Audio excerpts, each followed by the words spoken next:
Hi friends, இந்த வீடியோவில் நம்ம எதை பற்றி பார்க்க போகிறோம்னா, பிரதான் மந்திரி ஸ்ரம் யோகி மன்தன் யோஜனா அப்படிங்கிற இந்த ஸ்கீம் பற்றின ஒரு கம்ப்ளீட் டீட்டெயில்ஸ் வந்து பார்க்க போகிறோம். ஸோ இந்த ஸ்கீம் சம்மந்தமாக 4/3/2025 அன்னைக்கு ஒரு சர்க்குலரும் வெளியிட்டிருக்காங்க. Ministry of labour and employment தரப்புலேருந்து வெளியிட்டிருக்காங்க. ஸோ இந்த ஸ்கீம் மூலமாக பார்த்தீங்கன்னா உங்களுக்கு 60 வயசுக்கு அப்புறமா ஒவ்வொரு மாதத்துக்கும் 3000 ரூபா பென்ஷன் தொகை கிடச்சிட்ருக்கும். ஸோ இதுக்கு நம்ம எவ்வளோ தொகை வந்து செலுத்துகிற மாதிரி இருக்கும், யார் யாரெல்லாம் வந்து எலிஜிபிள் அப்படிங்கிற கம்ப்ளீட் டீட்டெயில்ஸ் இந்த வீடியோவில் நம்ம பார்க்க போகிறோம். ஸோ முடிஞ்ச அளவுக்கு இந்த தகவல் நிறைய பேருக்கு வந்து ஷேர் பண்ணிவிடுங்க. அதாவது இந்த ஸ்கீமை பொறுத்த வரைக்கும் பிரதான் மந்திரி ஸ்ரம் யோகி மன்தன் யோஜனா அப்படிங்கிற இந்த ஸ்கீம் பொறுத்த வரைக்கும் அன்ஆர்கனைஸ்டு செக்டாரில் வேலை பார்க்குறாங்க பார்த்தீங்களா. ஸோ அவங்களுக்கு மட்டும்தான் இந்த ஸ்கீம் வந்து பொருந்தும். அன்ஆர்கனைஸ்டு செக்டார்னால் யார் யாரெல்லாம் வராங்க அப்படின்னு பாருங்கள்.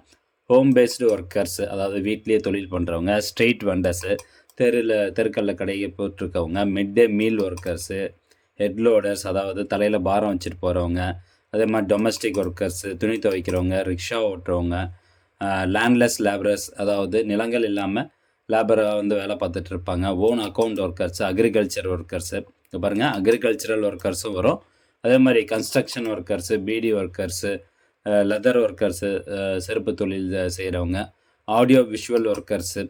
ஸோ இந்த மாதிரி பார்த்திங்கன்னா இவங்க எல்லாருமே வந்து அன்ஆர்கனைஸ்டு கேட்டகரியில் தான் வருவாங்க. அதாவது சிம்பிளாக சொல்லணும் அப்படின்னா, அன்ஆர்கனைஸ்டு ஒர்க்கர்ஸ் அப்படின்னா நீங்கள் வந்து பிஎஃப்பில் உங்களுக்கு அக்கௌண்ட் இருக்கக்கூடாது, அதே மாதிரி இன்கம் டேக்ஸ் வந்து கட்டக்கூடாது. ஸோ பார்த்தீங்கன்னா ஒரு மாதத்துக்கு 15,000 ரூபாய்க்குள்ளே மட்டும்தான் உங்களுக்கு இன்கம் இருக்குது அப்படிங்கிற பட்சத்தில் நீங்கள் இந்த ஸ்கீமுக்கு வந்து தாராளமாக வந்து அப்ளை பண்ணலாம். ஸோ அப்படி அப்ளை பண்ணும்போது நீங்கள் மாதம் ஒரு பர்டிகுலர் கணிசமான தொகை மட்டும் செலுத்துகிற மாதிரி இருக்கும். ஸோ அந்த மாதிரி செலுத்தும் போது உங்களுக்கு 60 வயசுக்கு அப்புறம் பார்த்திங்கன்னா ஒவ்வொரு மாதமும் 3000 ரூபா பென்ஷன் தொகை கிடைக்கும். அதே மாதிரி சப்போஸ் நீங்கள் 60 வயசுக்கு அப்புறமா வந்து இறந்துட்டீங்க, 62 வயசு 63 வயசில் வந்து நம்ம இறந்துட்டோம் அப்படின்னா நம்மளுடைய ஃபேமிலி, அதாவது நம்மளுடைய ஒய்ஃபுக்கு வந்து பார்த்திங்கன்னா அந்த பென்ஷன் தொகை கிடைக்கும். அது எவ்வளோ பர்சன்டேஜ் கிடைக்கும் அப்படிங்கிறது எல்லாமே இதில் தெளிவாக கொடுத்துருக்குறாங்க. ஸோ கண்டிப்பாக இந்த தகவல் நிறைய பேருக்கு வந்து ஷேர் பண்ணுங்கள். இங்கே பாருங்கள், மினிமம் அஷ்யூர்டு பென்ஷன் வந்து 3000 ரூபா ஒரு மாதத்துக்கு. எப்போலேருந்து கிடைக்கும்? 60 வயசுக்கு அப்புறம் வந்து கிடைக்கும். 60 வயசுலேருந்து உங்களுடைய லைஃப் லாங் ஃபுல்லாக வந்து கிடைக்க போகுது. அதே மாதிரி பார்த்திங்கன்னா ஃபேமிலி பென்ஷன் வந்து இருக்குது. அதாவது இஃப் த பெனிஃபிஷரி பாசஸ் அவே, அதாவது அந்த திட்டத்தில் சேர்ந்த நபர் வந்து இறந்துட்டார் அப்படின்னா அந்த இறந்தவனுடைய கணவருக்கோ அல்லது மனைவிக்கோ வந்து பார்த்திங்கன்னா அந்த நபர் 3000 ரூபா பென்ஷன் வாங்குவார் பார்த்திங்களா, அதில் 50% வந்து அவங்களுடைய லைஃப் லாங் வரைக்கும் கிடைக்கும். அதாவது 1500 ரூபா அவங்களுக்கு வந்து கிடைக்கும். எக்ஸிட் ப்ரொவிஷனும் வந்து கொடுத்துருக்காங்க. எக்ஸிட் ப்ரொவிஷன்னா நீங்கள் வந்து பணம் கட்டிகிட்டு இருக்கீங்க, ஒரு 5 வருஷம் கழிச்சு என்னால் வந்து கட்ட முடியல அப்படிங்கிற ஒரு சூழ்நிலை உங்களுக்கு இருந்தது அப்படின்னா நீங்கள் அந்த ஸ்கீம்லேருந்து வெளியே வந்துக்கலாம். நீங்கள் எவ்வளோ தொகை கட்டினீங்களோ அந்த அமௌண்ட்டை நீங்கள் எடுத்துக்கலாம். ஈஸி என்ரோல்மெண்ட் அப்படின்னு பார்த்தீங்கன்னா, அதாவது நீங்கள் எங்கேயும் போய் அலைய தேவையில்லை. இந்த ஸ்கீமில் அப்ளை பண்ணுறதுக்கு காமன் சர்வீஸ் சென்டர் இருக்குது பார்த்தீங்களா, சிஎஸ்சி சென்டர் மூலமாகவே அப்ளை பண்ணிக்கலாம் அப்படிங்கிறது தான் அதில் சொல்லியிருக்கிறாங்க.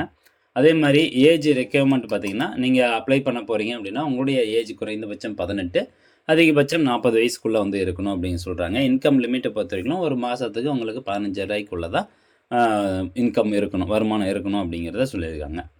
ஸோ யார் யாரெல்லாம் வருவாங்க அன்ஆர்கனைஸ் செக்டர் எம்ப்ளாய்மெண்ட்டில் அப்படிங்கிறது வந்து ஏற்கனவே வந்து பார்த்தாச்சு.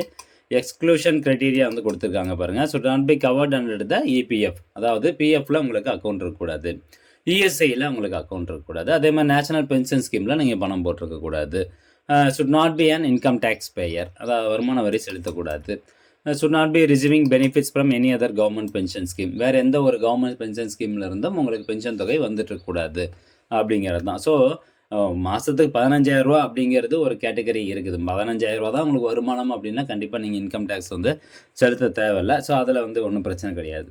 இப்போ நீங்கள் ஒரு கம்பெனியில் வந்து ஒர்க் பண்ணிகிட்டு இருக்கீங்க அப்படின்னா உங்களுக்குன்னு ஒரு பிஎஃப் அக்கௌண்ட் வந்து வச்சுருப்பாங்க இல்லையா. ஸோ அந்த மாதிரி நீங்கள் ஒரு கம்பெனியில் ஒர்க் பண்ணிகிட்டு இருந்தீங்கன்னா அது வந்து ஆர்கனைஸ்டு செக்டாரில் வந்து போயிடும். ஸோ அன்ஆர்கனைஸ்டு செக்டாருங்கிறது வந்து எந்த கம்பெனிலையும் கிடையாது. ஸ்டேட் கவர்மெண்ட்டு, சென்ட்ரல் கவர்மெண்ட்டு இதுலேயுமே ஒர்க் பண்ணாமல் நம்ம இந்த சொன்ன பார்த்தீங்களா, இந்த கேட்டகரியில் நீங்கள் இருந்தீங்க அப்படிங்கும்போது நீங்கள் வந்து தாராளமாக வந்து அப்ளை பண்ணிக்கலாம். டாக்குமெண்ட்ஸ் என்னென்ன தேவைப்படுதுன்னு பாருங்கள். உங்களுடைய Aadhaar card, savings bank account with IFSC code, ஆதாரில் பதிவான மொபைல் நம்பர். ஸோ இது இருந்தால் போதும், ஈஸியாக வந்து நீங்கள் அப்ளை பண்ணிக்கலாம். கான்ட்ரிபியூஷன் ஸ்ட்ரக்சர்ஸ் வந்து கொடுத்துருக்காங்க பாருங்கள். இப்போ நீங்கள் 18 வயசில் என்ட்ரு ஆகிறீங்க அப்படின்னா ஒரு மாதத்துக்கு 55 ரூபா கட்டிட்டு வர மாதிரி இருக்கும். ஸோ நீங்கள் எவ்வளோ பணம் கட்டுறீங்களோ அந்த அளவுக்கு வந்து ஈக்குவல் கான்ட்ரிபியூஷன் கவர்மெண்ட் வந்து கட்டும். கவர்மெண்ட்டு 55 ரூபா உங்களுடைய அக்கௌண்ட்டில் போட்டுரும். இப்போ நீங்கள் 20 வயசில் சேர்றீங்க அப்படின்னா 65 ரூபா கட்டணும், கவர்மெண்ட் 65 ரூபா. ஸோ அப்போ பார்க்கும்போது மினிமம் ஏஜ் வந்து 18 கம்ப்ளீட் ஆகிருக்கணும், மேக்ஸிமம் 40 வயசு. ஸோ இந்த 18லேருந்து 40 வருஷத்துக்கு இந்த இடைப்பட்ட காலத்தில் மட்டும்தான் நீங்கள் வந்து அக்கௌண்ட் ஓப்பன் பண்ண முடியும். 40 வயசு தாண்டிருச்சு அப்படின்னா உங்களால் இந்த ஸ்கீமில் ஜாயின் பண்ண முடியாது. ஸோ இப்போது 40 வயசு இருக்கக்கூடிய ஒரு நபர் இந்த திட்டத்தில் சேரணும்னு நினச்சா எவ்வளோ பாருங்கள், ₹200 வந்து மாதம் மாதம் கான்ட்ரிபியூஷன் பண்ணணுமா? அப்போது நம்மளுடைய கான்ட்ரிபியூஷன் எவ்வளோ இருக்கும் அப்படிங்கிறத சிம்பிளாக ஒரு கால்குலேஷன் போட்டு பார்த்துக்கலாம். 200 இன்ட்டு ஒரு வருஷத்துக்கு எவ்வளோ வருதுன்னு பாருங்கள். ஸோ ₹2400 நீங்கள் ஒரு வருஷத்துக்கு மட்டும் கட்டுற மாதிரி இருக்கும். இது 40 வயசு இருக்கக்கூடிய நபர். ஸோ ₹2400 கட்டணும் இன்ட்டு 20 வருஷம் கட்டுறோமா? ஸோ 60 வயசு வரைக்கும் தான் பணம் கட்டணும். 60 வயசு வரைக்கும் கட்டும்போது அப்போ எவ்வளோ வருது? ₹48,000 நீங்கள் கட்டுவீங்க. ஸோ 48,000 60 வயசு வரைக்கும் நீங்கள் ₹48,000 கட்டியிருப்பீங்க. ₹3,000 உங்களுக்கு அமௌண்ட் வருதா? அப்போது 48,000 60 வயசு முடிஞ்சதுக்கப்புறம் ₹3,000 வருது. அப்போ எத்தனை மாதத்தில் உங்களுக்கு வந்து ரிட்டர்ன்ஸ் கிடைக்கும் அப்படின்னு பாருங்கள். ஸோ 16 மாதத்தில் கிட்டத்தட்ட உங்களுக்கு 1.25 வருஷத்தில் வந்து பார்த்தீங்கன்னா நீங்கள் போட்ட அமௌண்ட்டு உங்களுக்கு வந்துடும். 60 வயசில் நீங்கள் ₹3,000 வாங்க ஆரம்பிச்சிங்கன்னா 61.25 வயசில் நீங்கள் போட்ட அமௌண்ட் ₹48,000 உங்களுக்கு கிடச்சிரும். ஸோ அதுக்கப்புறம் வரது எல்லாமே உங்களுக்கு பெனிஃபிட் தான். ஸோ இது ஒரு சேஃபான ஒரு முதலீடு மாதிரி நீங்கள் பார்க்கலாங்க. ஓகே, அடுத்ததாக எக்ஸிட் அண்ட் வித்ட்ராவல் ப்ரொவிஷன் வந்து கொடுத்துருக்காங்க பாருங்கள். இது கட்டாயமாக நம்ம தெரிஞ்சுக்கணும். இப்போ நீங்கள் பணம் கட்டிட்டு வரீங்க, தொடர்ந்து உங்களால் பணம் செலுத்த முடியல அப்படின்னா நம்ம அக்கௌண்ட்டு க்ளோஸ் பண்ணிட்டு இருக்கிற பணத்தை வந்து வெளியே எடுத்துக்கலாம். ஸோ அதுக்கான ரூல்ஸ் என்ன அப்படின்னு பாருங்கள். Exit before 10 years. ஸோ நீங்கள் ஸ்கீமில் ஜாயின் பண்ணி 10 வருஷத்துக்கு முன்னாடியே வந்து எக்ஸிட் ஆகுறீங்க அப்படின்னா, அதாவது 10 வருஷம் கம்ப்ளீட் ஆகிறதுக்கு முன்னாடியே இந்த ஸ்கீம்லேருந்து வெளியே வரீங்க அப்படிங்கும்போது நீங்கள் எவ்வளோ அமௌண்ட் செலுத்துனீங்களோ, எவ்வளோ அமௌண்ட் கட்டியிருக்கீங்களோ மாதம் அந்த அமௌண்ட் டோட்டலாக எவ்வளோ இருக்குது, அதுக்கு சேவிங்ஸ் பேங்க்கினுடைய இன்ட்ரெஸ்ட் ரேட் வந்து எவ்வளோ அப்படிங்கிறத போட்டு உங்கள் கையில் வந்து கொடுத்துருவாங்க. இது வந்து ஸ்கீமில் நீங்கள் ஜாயின் பண்ணி 10 வருஷத்துக்கு முன்னாடியே எக்ஸிட் ஆகுறீங்க, வெளியே வரீங்க அப்படின்னா. அடுத்ததாக பாருங்கள், exit after 10 years but before 60 years அப்படிங்கிறத சொல்லியிருக்காங்க. நீங்கள் ஸ்கீமில் ஜாயின் பண்ணி 10 வருஷம் கழித்து நீங்கள் வந்து வெளியே வரீங்க, அக்கௌண்ட்டை க்ளோஸ் பண்ணுறீங்க அப்படின்னா, அப்போ வந்து உங்களுடைய அக்கௌண்ட்டில் எவ்வளோ பணம் நீங்கள் செலுத்தியிருக்கீங்க, அதுக்கு எவ்வளோ வட்டித்தொகை ஆட் ஆகிருக்குது, அந்த அமௌண்ட் வந்து ஃபஸ்ட்டு பார்ப்பாங்க.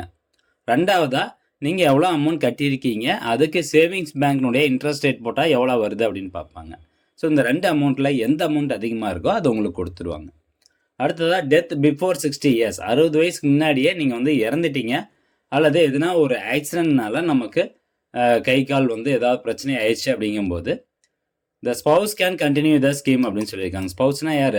உங்களுடைய கணவரோ அல்லது மனைவியோ வந்து இந்த ஸ்கீமை தொடர்ந்து கண்டினியூ பண்ணலாம், தொடர்ந்து பணம் செலுத்திட்டு வரலாம். அல்லது அவங்களால வந்து செலுத்த முடியாத பட்சத்தில் நீங்கள் எவ்வளோ அமௌண்ட்டை செலுத்தியிருக்கீங்களோ அந்த அமௌண்ட்டை சேவிங்ஸ் பேங்க் இன்ட்ரெஸ்ட் ரேட் போட்டு உங்களுக்கு கொடுத்துருவாங்க. ரெண்டாவதாக டெத் ஆஃப்டர் 60 இயர்ஸ் அப்படின்னா, அதை நம்ம ஏற்கனவே சொன்ன மாதிரி 60 வயசுக்கு அப்புறமா அந்த நபர் இறந்துட்டாரு அப்படின்னா அந்த நபர்னுடைய கணவரோ மனைவிக்கோ வந்து அவங்களுடைய லைஃப் லாங் வரைக்கும் 50% பென்ஷன் தொகை கிடைக்கும். ₹3,000 ₹1,500 பென்ஷன் தொகை கிடைக்கும். After the death of subscriber as well as his or her spouse. இப்போ சப்ஸ்கிரைபர் இறந்ததுக்கப்புறமா அந்த திட்டத்தில் சேர்ந்த நபர் இறந்ததுக்கப்புறம் அவங்களுடைய ஸ்பவுஸும் இறந்துட்டாங்க அப்படின்னா அந்த என்டையர் அமௌண்ட்டும் வந்து பார்த்திங்கன்னா எங்கே போகும்னா இந்த ஃபண்டுக்கு தான் வந்து போகும், கவர்மெண்ட்டுக்கு தான் போகும். அவங்களுடைய மகனோ மகளுக்கோ வந்து கிடைக்காது.